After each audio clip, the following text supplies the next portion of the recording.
Baik, Assalamualaikum warahmatullahi wabarakatuh. Shalom, salam sejahtera, dan salam sehat. Ya, senang sekali karena pada hari ini kita masih bisa bertemu ya, bertemu bersama dalam mata kuliah Kode Etik Kebidanan ya, pada pertemuan ketiga. Pada pertemuan ketiga ini kita akan membahas bersama tentang tugas bidan berdasarkan etik dan kode etik profesi bidan ya. Saya share dulu. Oke, baik. Topik bahasan kita akan membahas apa saja tugas daripada bidan, ya tugas itu apa, kemudian kode etik profesi bidan. Kenapa sih profesi bidan itu harus memiliki kode etik, ya? Untuk apa kode etik itu? Seperti apa kode etik yang harus kita jalani sebagai rambu-rambu dalam kita menjalankan asuhan kebidanan, ya.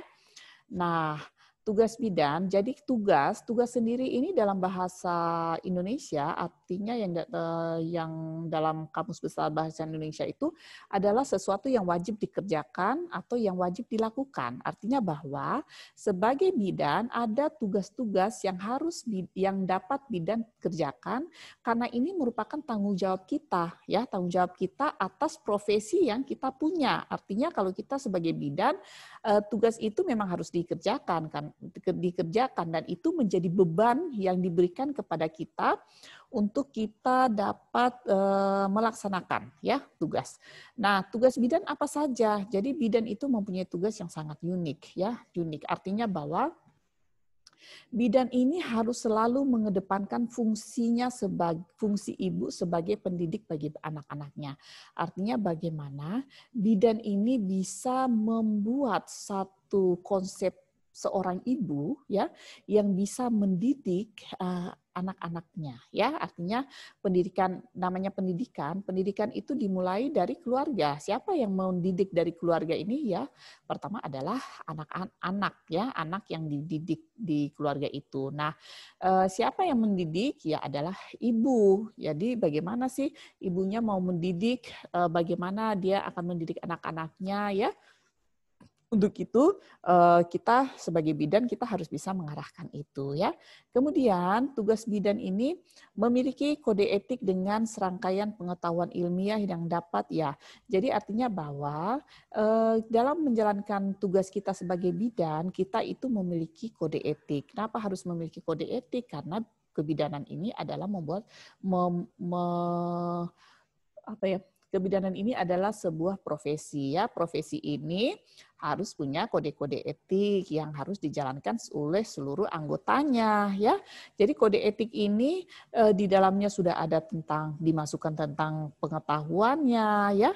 Di dalam sudah dimasukkan tentang proses pendidikan pada jenjang-jenjang tertentu dan sebagainya. Kemudian bidan ini diakui memiliki organisasi profesi. Kita memiliki organisasi profesi yang diakui ya. Artinya untuk Indonesia kita adalah Ikatan Bidan Indonesia. Itu kita diakui syah oleh negara bahwa kita adalah organisasi yang terdiri atau kumpulan daripada bidan-bidan semua ya. Kemudian anggota daripada profesi ini menerima jasa atas pelayanan yang dilakukan dengan tetap memegang teguh kode etik. Artinya dalam menjalankan tugas kita ya, tanggung jawab yang dibebankan kepada kita berhak menerima jasa ya, berhak menerima pembayaran tapi sesuai dengan kode etik ya, sesuai dengan aturan yang ada. Nah, bidan sebagai profesi, tadi sudah saya katakan bahwa bidan itu adalah profesi. Kenapa bidan ini dikatakan profesi? Karena profesi itu adalah pekerjaan yang membutuhkan pelatihan dan penguasaan terhadap pengetahuan khusus. Kita menjalankan tugas kita sebagai bidan, memberikan asuhan kepada ibu hamil, ibu bersalin, bayi baru lahir, dan sebagainya. Kita harus punya keterampilan secara khusus. Ya, keterampilan secara khusus ini kan harus dapat kita dapatkan baik dari pendidikan formal maupun pendidikan informal ya. Jadi suatu profesi ini ya harus ada asosiasinya, harus ada wadah yang menampung. Wadah yang menampung profesi bidan ini apa? Yaitu Ikatan Bidan Indonesia, organisasi kita IBI ya. Kemudian kode etik di dalam organisasi ini ya, profesi ini juga harus ada kode etik. Kode etik ini tugasnya untuk menjadi apa ya? Menjadi pengarah ya, menjadi pengarah kepada anggotanya, kepada bidan kita yang di dalamnya. Apa yang boleh kita lakukan, apa yang tidak boleh kita lakukan ya, serta membutuhkan proses sertifikasi. Artinya kalau kita jadi bidan, kita mau dikatakan yang jadi bidan, bidan Vera. Nah, saya harus bisa menunjukkan sertifikasinya ya, sertifikasi saya sebagai bidan. Dari mana sertifikasi saya?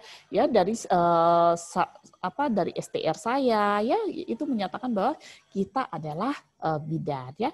Ini adalah lambang ya, lambang daripada Ikatan Bidan Indonesia ya. Nanti tugas Anda selesai mata kuliah ini, selain Anda membuat resitasi, untuk tugas mandiri, silakan Anda masing-masing mengkaji ya, atau Anda menjelaskan apa arti daripada lambang Ikatan Bidan Indonesia ini ya. Gambar cawan ini artinya apa ya, gambar buah delima ini artinya apa ya. Itu harus Anda bisa menjelaskan ya, ditulis tangan ya yang rapi, kemudian dijelaskan ya, setelah itu nanti dikirimkan ke Google Classroom ya. Nah, kode etik bidan. Tadi kan kita sudah sepakat. Kita sepakat bahwa bidan itu adalah satu organisasi ya, satu profesi ya. Jadi kita sepakat bahwa bidan adalah satu profesi. Profesi ini harus diwadahi oleh satu organisasi ya, Ikatan Bidan Indonesia. Organisasi ini ya, atau wadah ini dia harus memiliki kode etik. Namanya yaitu kode etik kebidanan ya. Kalau organisasi profesi lain, dia juga punya kode etik, ya, masing-masing memiliki kode etik. Nah, kode, ya, kata kode merupakan norma-norma yang harus diindahkan oleh setiap profesi. Artinya dalam melaksanakan tugas profesinya dalam kehidupan di masyarakat, ya. Jadi kode etik ini merupakan norma. Artinya apa yang harus kita lakukan ya dari setiap profesi kita yang bisa kita lakukan dan yang tidak boleh kita lakukan. Intinya seperti itu ya. Nah, kemudian begini. Anda kemarin sudah saya jelaskan tentang apa itu kode etik ya, dan apa itu norma ya. Jadi Anda sudah memahami dulu kemarin ya, saya sudah menjelaskan tentang apa itu kode etik dan apa itu norma. Jadi kalau kode etik ya, yang membedakan kode etik sama norma, kalau norma ini norma yang berlaku di masyarakat.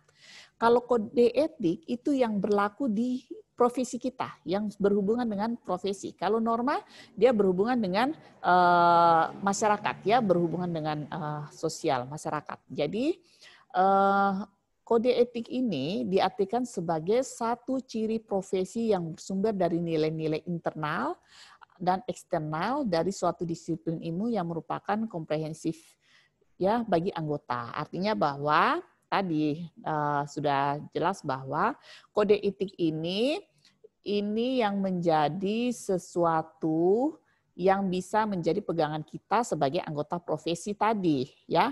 Apa sih yang harus kita lakukan? Apa yang tidak boleh kita lakukan? Ini berdasarkan dari nilai-nilai. Nilai-nilai apa? Nilai dari dalam profesi itu sendiri maupun nilai yang ada dari luar profesi itu ya. Umumnya kode etik ini ditetapkan oleh profesi sendiri dalam suatu kongres. Jadi lahirnya kode etik bidan ini melalui suatu kongres, suatu pertemuan sehingga terbitlah satu kesepakatan seperti apa organisasi ini mau dibawa ya. Itu kemudian dituangkan di dalam self regulation, artinya sebuah regulasi perundang-undangan ya, regulasi perundang-undangan untuk dapat dilakukan oleh profesi kita ya, kita sebagai anggota profesi, dan ini sebagai pengontrol ya, sebagai pengontrol atau sebagai pengawas untuk kita ya. Nah, tujuannya untuk apa? Jadi kode etik ini disusun oleh anggota dan organisasi untuk menjunjung tinggi martabat citra profesi. Artinya supaya profesi kita ini bisa kita sebagai bidan ini kita bisa menjalankan tugas kita sebagaimana mestinya dan tidak merusak nama profesi ya. Nah, kalau misalnya ada bidan yang melakukan tindakan yang di luar kewenangan ya, kemudian menyebabkan terjadinya kematian dan sebagainya, ini kan artinya tidak hanya membawa nama satu orang bidan saja, tapi akan membawa, oh itu bidan ini ya. Kalau sudah menggunakan kata bidan berarti kan sudah sudah menggeneralisasikan kata bidan ini untuk semua ya, padahal tidak semua bidan seperti itu. Misalnya bidannya jutek, judes ya, padahal tidak semua bidan begitu ya, tapi digeneralisasikan, dinilai secara umum. Padahal mungkin itu hanya oknum-oknum tertentu. Saya yakin bahwa saat ini bidan itu sudah mempunyai etika yang lebih bagus ya. Bagaimana dia melayani pasien dengan salam, sapa dan sebagainya ya. Nah, kemudian tujuannya untuk apa lagi? Tujuannya yaitu untuk menjaga dan memelihara kesejahteraan para anggota. Artinya di dalam kode etik ini juga bagaimana dia bisa menjaga kita sebagai anggota daripada anggota profesi, artinya menjaga kita dalam memberikan asuhan. Kemudian bagaimana kita bisa melakukan pengabdian kita ya berdasarkan dengan tugas yang kita emban, dan apa yang kita berikan ini mutunya tuh baik. Jadi bukan saja kita memberikan layanan, tapi bagaimana layanan ini bisa menghasilkan sebuah mutu yang bagus ya. Nah, kode etik profesi ya, jadi tadi sudah saya jelaskan bahwa kode etik profesi ini merupakan suatu ciri profesi bidan yang bersumber dari nilai-nilai internal, nilai yang dari dalam diri profesi sendiri maupun yang dari eksternal ya, dan merupakan pernyataan komprehensif, artinya pernyataan keseluruhan dari profesi bidan yang memberikan tuntutan bagi bidan, yang memberikan tuntutan bagi kita untuk melaksanakan pengabdian profesi kita ya. Kode etik profesi bidan merupakan satu pedoman ya. Jadi kode etik ini adalah pedoman dalam tata cara bagaimana kita melakukan pelayanan secara profesional ya. Nah, kode etik bidan ini pertama kali disusun pada tahun 1986 ya. Tadi saya sudah katakan bahwa kode etik ini pada umumnya disahkan atau disusun oleh anggota dan organisasi profesi itu dalam sebuah kongres. Jadi pada tahun 1986 ini dibuatkan kongres ya, ada sebuah kongres Ikatan Bidan Indonesia yang dilakukan pada tahun 1988 dan kemudian disahkan ya, kode etik ini disahkan dalam rapat kerja nasional dalam Rakernas IBI tahun 1991. Jadi kode etik kita sudah ada dari tahun 1991 ya. Tujuannya apa tadi kode etik? Ayo. Nah, tujuannya yaitu untuk menjaga bagaimana keberlangsungan daripada anggota ya. Tadi sudah Ibu jelaskan bagaimana supaya kita ini lebih terarah, lebih ada rambu-rambunya dalam melangkah memberikan asuhan ya. Sebenarnya kode etik bidan ini terdiri dari 7 bab ya. Kode etik bidan ini dibedakan dari 7 bab, dan 7 bab itu ya ada beberapa butir di dalamnya. Pada bab pertama, bagaimana kewajiban bidan terhadap klien. Artinya, kewajiban apa sih yang harus bidan lakukan terhadap klien dan masyarakat? Ya, itu ada 6 butir. Kemudian, bab kedua, bagaimana kewajiban bidan terhadap tugasnya. Artinya, apa yang menjadi tanggung jawab kita pada tugasnya kita. Kemudian, bagaimana sih tanggung jawab kita antara dengan teman sejawat, ya, ataupun dengan teman lainnya. Karena ingat, bidan itu tidak melaksanakan tugasnya secara sendiri, tapi kita ada namanya kolaboratif ya, bagaimana kita melakukan tindakan ya atau menyelesaikan suatu permasalahan dengan melibatkan ilmu-ilmu lain. Untuk itu Anda pada nanti semester 6 Anda sudah akan mulai KKL ya. KKL ini Anda sudah dimasukkan di dalam kurikulum, yaitu KKL dengan sistem interpersonal interprofesional ya, interprofesional. Artinya beberapa keilmuan yang bergabung di dalamnya, ada perawat, ada gizi ya, bagaimana Anda menyelesaikan suatu permasalahan itu dengan melibatkan ya profesi-profesi lain ya. Kemudian bagaimana kewajiban bidan terhadap profesinya? Bagaimana sih kewajiban kita sebagai profesinya kita? Apa yang harus saya lakukan untuk profesi saya, untuk Ikatan Bidan Indonesia saya ya? Kemudian kewajiban bidan terhadap diri sendiri ya. Apa yang harus saya untuk saya sendiri ini apa? Nanti kita akan lihat ya. Dan bagaimana kewajiban kita terhadap pemerintah, nusa, bangsa dan tanah air. Nah, ini adalah kewajiban bidan terhadap klien dan masyarakat ya. Artinya bahwa setiap bidan ini harus menjunjung tinggi, menghayati dan mengamalkan sumpah jabatan dalam tugas pengabdian. Anda setelah lulus ya, Anda harus melaksanakan namanya tugas sumpah jabatan ya. Itu kalau kita sudah dinyatakan lulus dari sekolah dan kita sudah dinyatakan oleh menjadi seorang bidan ya, layak menjadi seorang bidan, maka kita harus mengamalkan sumpah jabatan kita ya, tidak membeda-bedakan suku, ras, apa dan sebagainya ya. Nanti Anda boleh mencari ya dan membaca apa sih sumpah jabatan daripada seorang bidan ya. Kemudian setiap bidan dalam menjalankan profesinya harus menjunjung tinggi harkat martabat kemanusiaan utuh dalam memelihara citra bidan. Artinya pada saat kita melakukan pelayanan asuhan kita ya kepada klien dan masyarakat ini, kita harus bisa menjunjung martabat kemanusiaan ya. Artinya jangan sampai kita kita tidak menghargai manusia ya, kita tidak menghargai klien ya, ini harus. Kemudian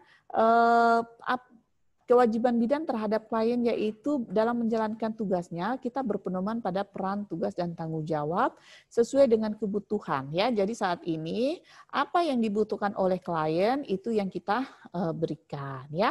Kenapa? Kita memberikan asuhan sesuai dengan kebutuhannya ya, agar kebutuhannya dapat terpenuhi. Kemudian bidan dalam menjalankan tugasnya harus mendahulukan kepentingan klien ya.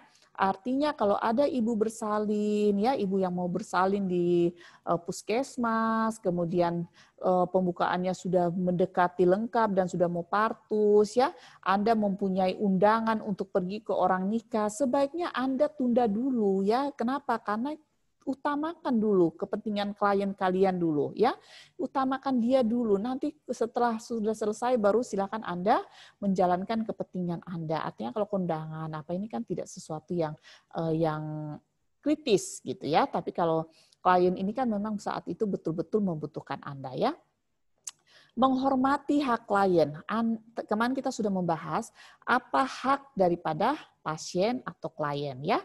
Hormati haknya dia. Kalau dia tidak ingin diberikan, dia tidak ingin mendapatkan layanan seperti yang kita anjurkan, itu adalah haknya dia.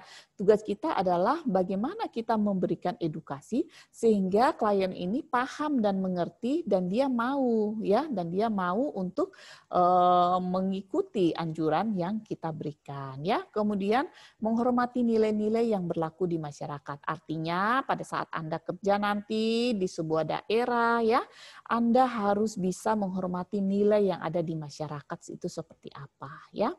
Nah, kemudian dalam menjalankan tugasnya tadi sudah mendahulukan kepentingan klien ya, dengan identitas yang sama sesuai dengan ya.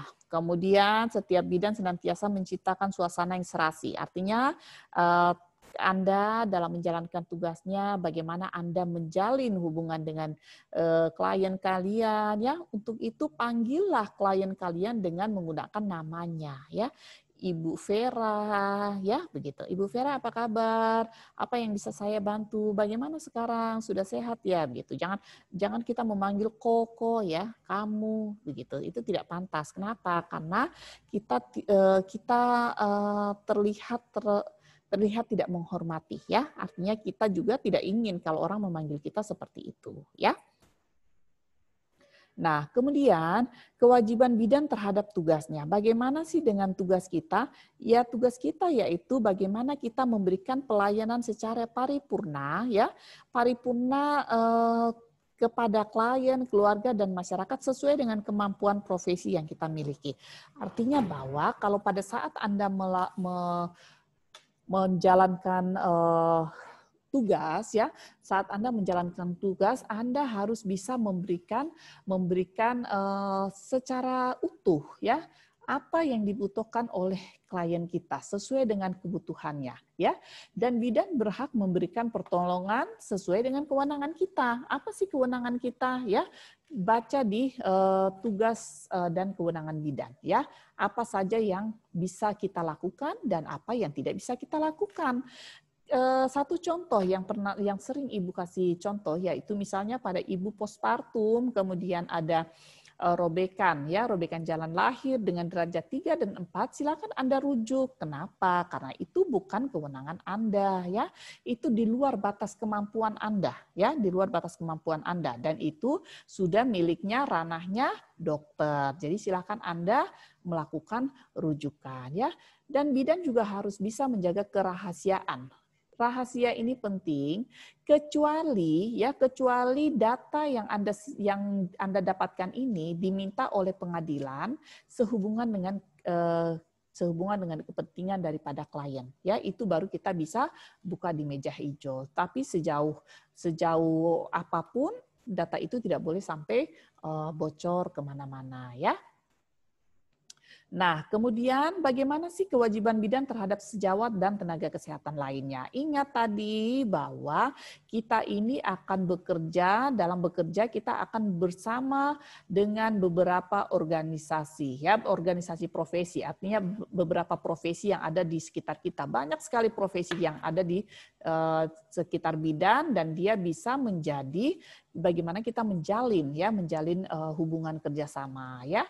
Nah, kita bisa bekerja sama dengan dokter, ya, melakukan kolaborasi, melakukan rujukan ke dokter, ya, kemudian dengan dokter gigi, ya, kemudian dengan analis, ya, orang laboratorium, dengan perawat, ya, ataupun dengan ahli gizi. Misalnya ada ibu hamil dengan kek, ya, ibu hamil dengan kek, kemudian bayinya kecil dan sebagainya. Nah, untuk menghitung berapa asupan yang dibutuhkan oleh ibu ini, nutrisinya seperti apa, ya, boleh Anda melakukan kolaborasi dengan tenaga gizi. Artinya bahwa kita sebagai bidan dalam menjalankan tugas kita sehari-hari, kita harus bisa menjalin hubungan dengan teman sejawat, bidan dengan bidan dan bidan dengan dengan organisasi profesi lainnya, ya.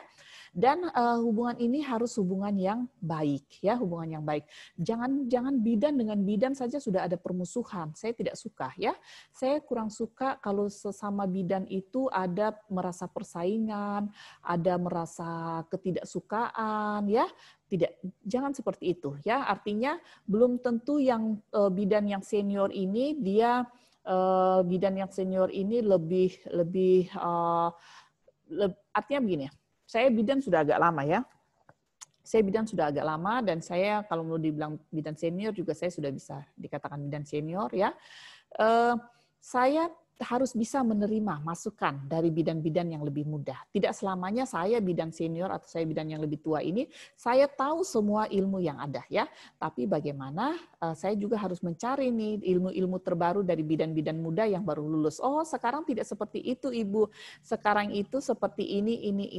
Nah, seperti itu, ya. Bidan tuh harus seperti itu. Kita harus bisa bertukar komunikasi, bertukar informasi, ya, berdiskusi, menyelesaikan masalah dan sebagainya.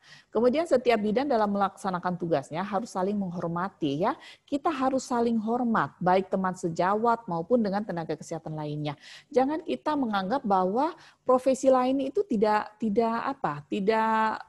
lebih penting dari profesi kita.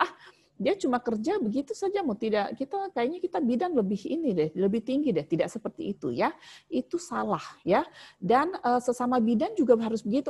Bidan itu jangan dia bidan itu begini begini begini begini. Kalau kamu mau kamu ke saya tuh begini begini. Anda boleh mempromosikan diri Anda tapi dengan kode-kode yang baik ya. Artinya apa yang Anda jual, misalnya Anda punya praktek mandiri bidan, kemudian apa yang Anda jual itu harus punya nilai lebih. Jangan nilai hasil menjatuhkan orang lain ya. Nah, bidan terhadap profesinya. Jadi kita dalam melaksanakan tugas kita sebagai bidan juga kita mempunyai kewajiban terhadap profesi kita ya. Di antaranya kita harus menjaga nama baik bidan ya. Tadi Ibu sudah katakan bahwa mereka hanya tahu saja itu bidan ya, pakai baju putih semua itu bidan ya. Mereka tidak mengatakan itu bidan Vera, bidan Siti, bidan Halimah dan sebagainya ya. Nah, kalau sudah nama bidan, sudah memakai bidan, artinya dia sudah memakai secara keseluruhan dia menilai orang secara keseluruhan ya. Itu yang tidak bisa. Marilah kita sama-sama menjaga nama baik profesi kita. Jadilah bidan yang baik, yang menjalankan sesuatu sesuai dengan kewenangan kita. Yang di luar kewenangan kita serahkan kepada yang mempunyai kewenangan ya. Sehingga kita benar-benar sama-sama bisa menjaga citra kita sebagai seorang bidan. Jangan, kan banyak itu mereka mengatakan, saya tidak mau melahirkan di rumah sakit. Kenapa? Bidannya judes-judes.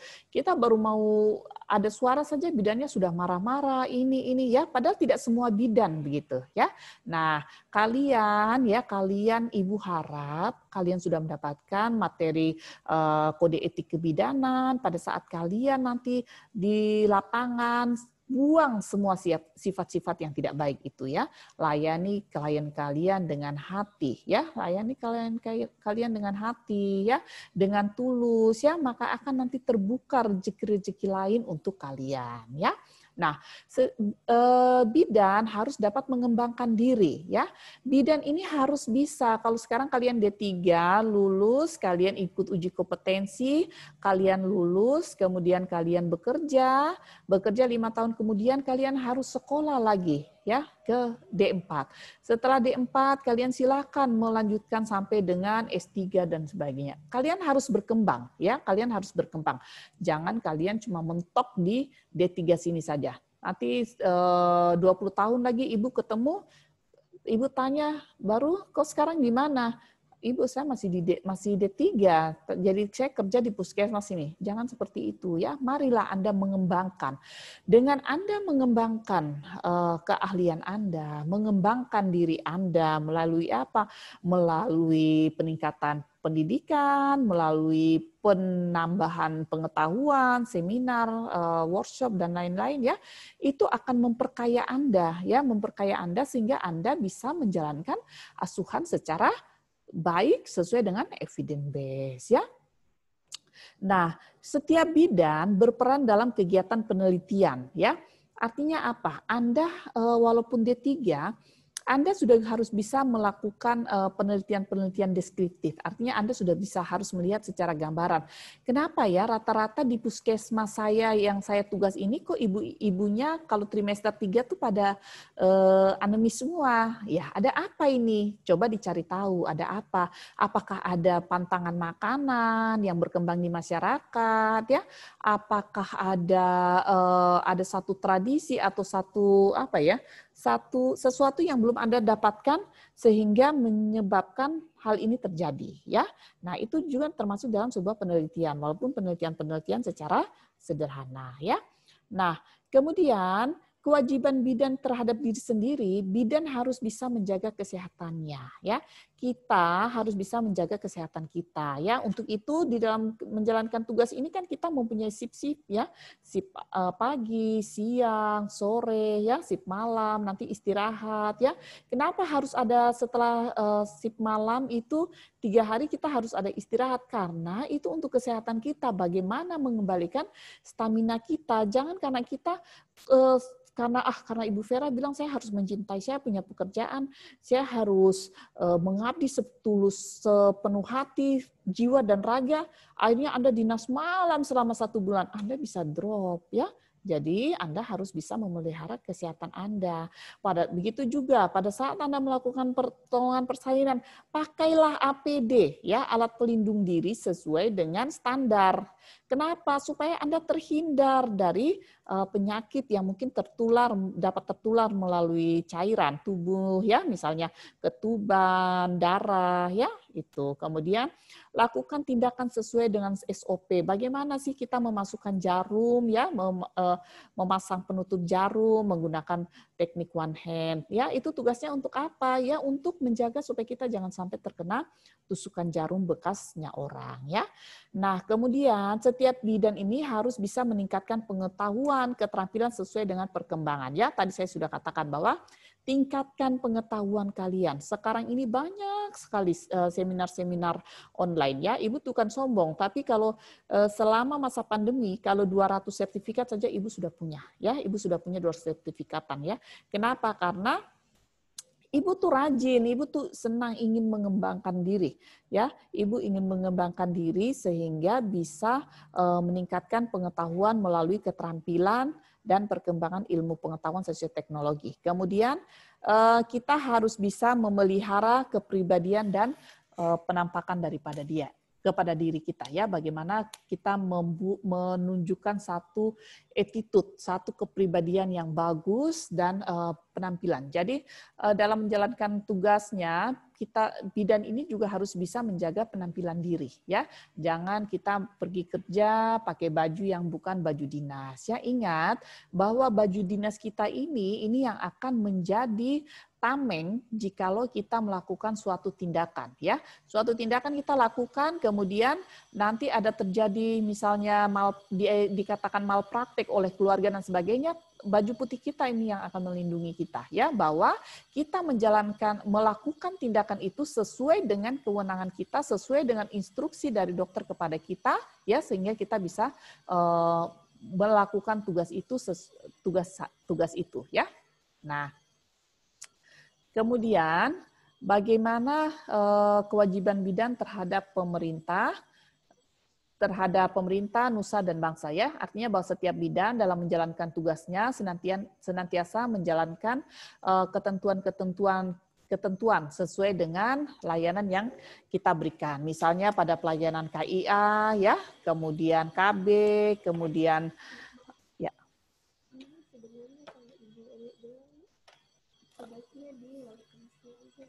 Oh iya, oke. Oke, gitu sudah. Ya, oke.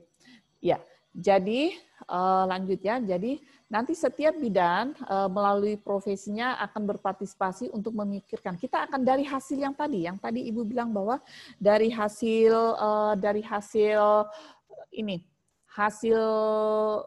ininya kita, penelitian gambaran penelitian itu, ya, kita akan bisa memberikan kontribusi, menyumbangkan pemikiran kita bahwa ternyata di daerah ini setiap ibu hamil itu mereka anemi. Kenapa anemi? Cari tahu. Oh, setelah kita cari tahu ternyata mereka mempunyai satu adat istiadat yang mengatakan bahwa kalau sudah usia di trimester 3 sudah mau persalinan, ibu dilarang makan ikan, dilarang makan sayur, hanya disuruh makan muteh, ya, artinya makan nasi dengan air dan garam, ya, takut nanti darahnya amis dan sebagainya. Nah, ini adalah hasil Anda sehingga Anda bisa menyumbangkan pemikiran Anda kepada pemerintah.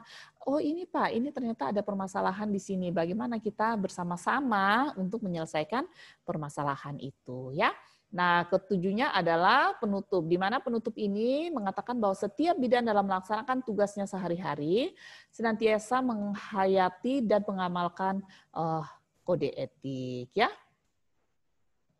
Nah, tugas kalian itu tadi Ibu sudah katakan, untuk tugas kolaboratif untuk mandiri, ya, Anda membuat resitasi terhadap apa yang sudah Ibu jelaskan menggunakan bahasa Anda sendiri, ya, namanya resitasi.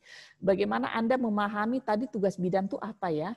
Oh, kode etik itu apa? Nah, kode etik bidan ini terdiri dari apa? Kenapa sampai munculnya kode etik? Tujuannya untuk apa, ya? Itu Anda membuat resitasi yang ditulis tangan, ya. Tulis tangan rapi dan dikirim ke dalam Google Classroom. Ya, paling lambat hari Rabu 17 Februari sesuai dengan jadwal kita jam 16 adalah waktu terakhir ya. Kemudian Anda menyebutkan arti dari lambang organisasi profesi bidan. Anda harus kenal nih organisasi profesi kita IBI ya. Apa itu arti dari cawan, apa itu arti dari garis hitam dan sebagainya ya. Kemudian untuk tugas kedua yaitu tugas kelompok. Tugas kelompok Anda gunakan kelompok yang sudah dibuat pada saat pertemuan pertama ya. Pada saat pertemuan pertama Anda sudah membuat kelompok ya. Kemudian Anda lakukan pengamatan. Pengamatan ini bisa secara langsung Anda mengamati secara langsung oleh bidan di sekitar Anda ya, ataupun Anda bisa melalui media atau melalui isu-isu yang berkembang terkait ya terkait bagaimana sih seorang bidan ini dia melaksanakan tugasnya ya. Tugasnya apakah dia sudah melaksanakan tugas dan fungsinya sesuai yang tadi ya. Bagaimana sih bidan ini dengan hubungannya dengan teman sejawat lainnya ya, apakah sudah terjalin dengan baik ya, kemudian bagaimana dengan dirinya, apakah bidan dalam melaksanakan tanggung jawabnya ini sudah sesuai dengan kode etik ya, itu Anda jelaskan di situ. Kalau belum ya, misalnya ternyata bidan saat ini yang kita temui, bidan ini dia kurang menjaga nama baiknya. Nah, kurang menjaga nama baiknya yang Anda maksud ini apa? Ya, itu Anda tuliskan di situ. Nah, sehingga sebagai calon bidan, apa sih yang harus Anda lakukan? Atau seharusnya bagaimana? Seharusnya seorang bidan itu berperilaku seperti apa? Ya, buatlah dalam bentuk makalah dan dalam bentuk PowerPoint. Ya, untuk PowerPoint, setelah dalam bentuk PowerPoint, Anda jelaskan dalam bentuk video seperti saat ini Ibu jelaskan ya. Anda bisa merekamnya melalui Zoom ya, tidak usah menggunakan aplikasi yang lain nanti terlalu ribet. Seperti yang Ibu gunakan ini adalah Ibu melakukan rekaman melalui aplikasi Zoom ya. Zoom sehingga setelah kita selesai merekam gini dia akan convert sendiri ya, dia akan tersimpan sendiri. Itu yang nanti Anda masukkan di dalam Google Classroom. Ingat, untuk tugas kelompok ya, untuk tugas kelompok ini Anda tidak usah semua memasukkan ya, tidak usah semua memasukkan, khusus yang satu orang saja ya, satu orang saja yang memasukkan ke dalam kelompok, ke dalam Google Classroom, nanti ditulis kelompok 1, kelompok 2, kelompok 3 atau kelompok 4 ya, demikian. Nah, Ibu rasa cukup penjelasan siang hari ini, nanti kurang dan lebih akan kita diskusikan pada saat pertemuan ya. Demikian, wassalamualaikum warahmatullahi wabarakatuh, shalom dan selamat siang, salam sehat untuk kita semua.